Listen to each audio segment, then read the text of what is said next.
Fala pessoal, tudo bem? Então, eu já tinha passado para vocês, né? Já tinha não, né? Demorei demais para passar, mas demorando cada vez mais.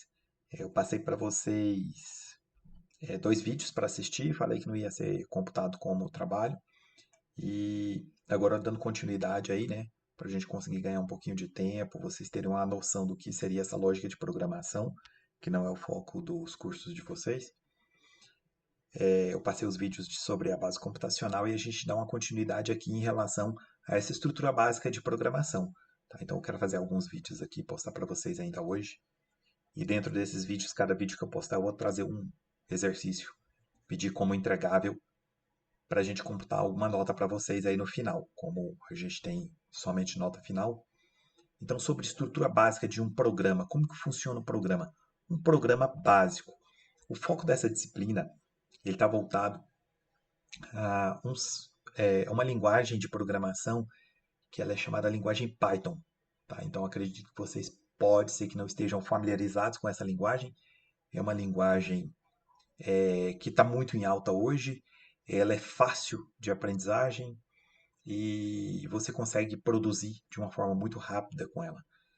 Então, desde que você tenha ali o domínio de qual seria o problema a ser resolvido, né, fica fácil aí a gente conseguir chegar a alguma solução. A plataforma que eu escolhi para trabalhar com vocês, essa linguagem, tá? Isso aí está acessível online. Desde que você tenha um acesso à internet e qualquer dispositivo, vocês vão ter o acesso a isso. Fica muito fácil de pegar e elaborar algum tipo de programa. Então a base ela chama Online GDB, tá? O link dessa plataforma é esse aqui, ó, onlinegdb.com. Então esse site, essa plataforma, você consegue trabalhar diversas linguagens de programação sem precisar instalar nada no computador. Quando a gente abre ele, ele vai estar setado aqui como linguagem C. E a gente vai trabalhar com Python. Então vocês vão vir aqui no canto, seleciona aqui, ó, Python 3. E pode apagar todo esse texto que tem aqui dentro. Tá? E como que a gente consegue desenvolver dentro dessa plataforma? A gente vai colocar o código aqui e colocar ele para rodar. Para mim colocar ele para rodar, basta clicar aqui no Run ou apertar a tecla F9. Então, por exemplo, como que funciona uma estrutura, né? Como funciona uma estrutura de uma linguagem de programação? Em primeiro momento, eu queria falar para vocês sobre tipagens.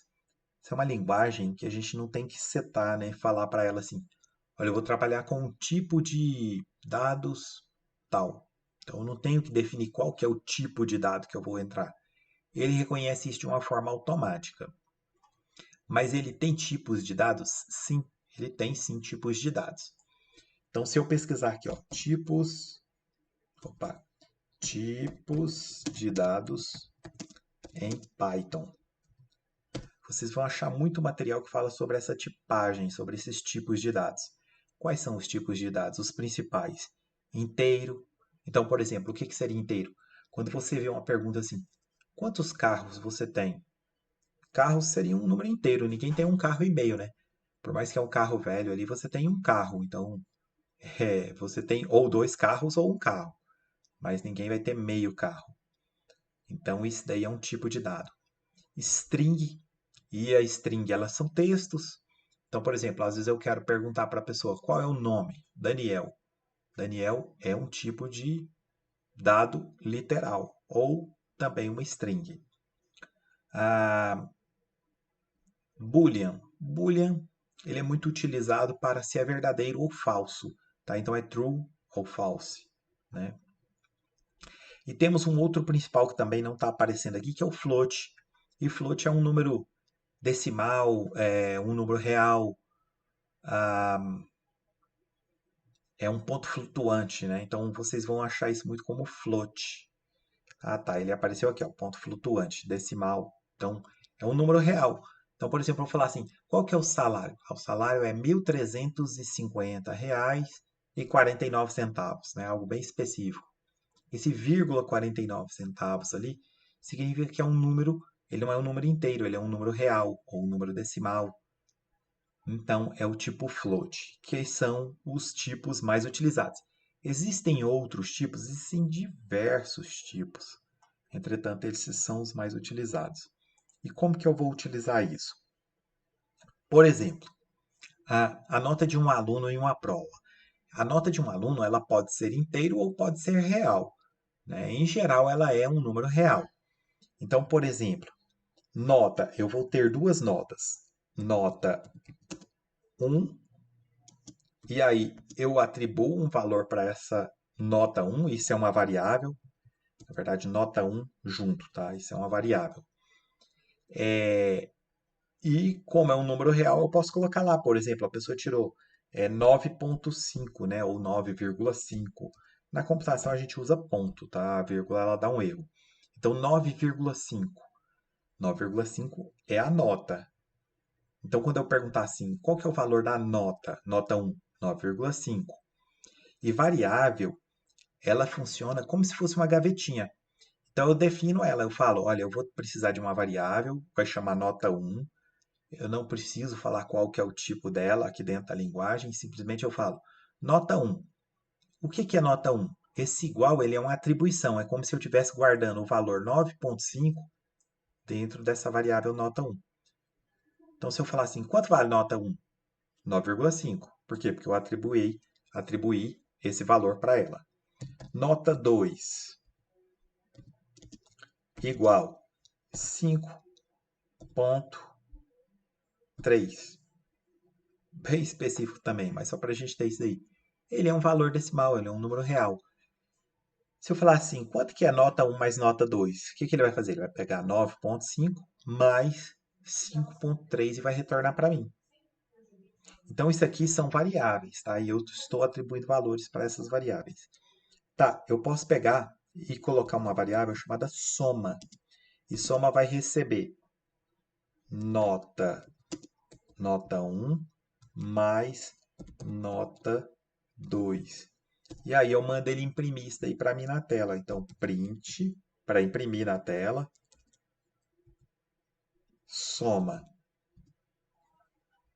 Mandei ele imprimir soma. Quando eu mandar rodar isso daqui, o que que significa? Ele vai pegar o valor que eu tenho na variável nota 1, mais o valor que eu tenho na variável nota 2, vai realizar essa operação de soma, vai jogar isso tudo em uma variável chamada soma e vai imprimir para mim na tela o valor que eu tenho dentro de soma. Quando eu mando rodar esse código, que é um dos códigos mais simples que a gente pode obter aí, eu vou ter o quê?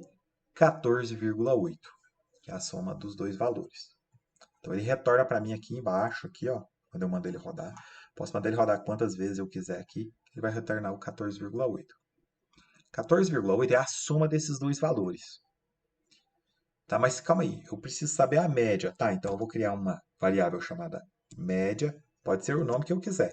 E vou colocar dentro de média soma dividido, e aí o dividido na computação ele é um barra. Então as operações matemáticas que a gente tem, soma, subtração, divisão e multiplicação. Ai, desculpa, gente. Não vou nem tirar esse espirro aí do vídeo, não.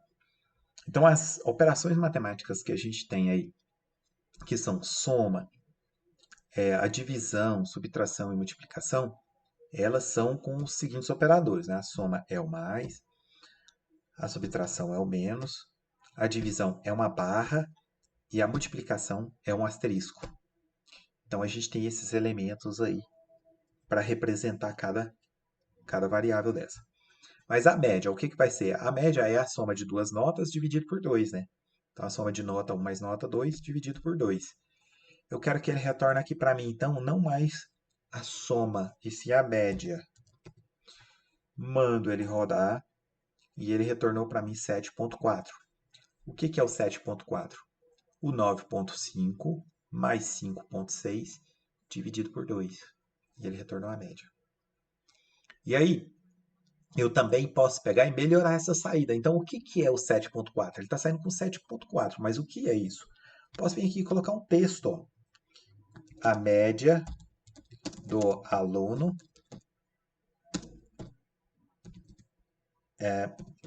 vou colocar assim, vírgula. Então, quando eu coloco entre o apóstrofo ou aspas simples, a gente chama muito isso daqui de aspas simples.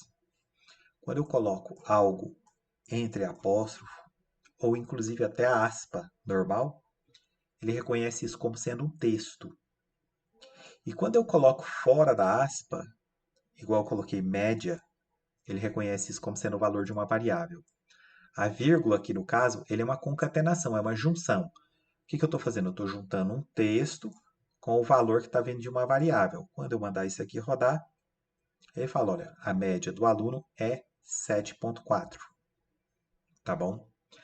Então, dessa forma eu consigo, por meio da computação, chegar a algum tipo de solução. Eu vou encerrar esse vídeo por aqui e vou deixar um desafio. Eu vou fazer vários vídeos, vou tentar fazer vários vídeos aqui agora, pelo menos uns 4 vídeos aí, colocar para vocês. Sendo que eu mostro como funciona e passo um desafio. Então, o desafio que eu vou passar agora é o seguinte: com base nisso que a gente fez aqui agora, vamos supor que eu quero colocar aqui embaixo, e como que eu colocaria embaixo? Vamos supor que eu quero imprimir alguma coisa aqui embaixo. Vou colocar aqui um texto. Então, vamos supor que eu quero que ele imprima aqui logo embaixo para mim a soma. A soma a gente já viu. A soma das notas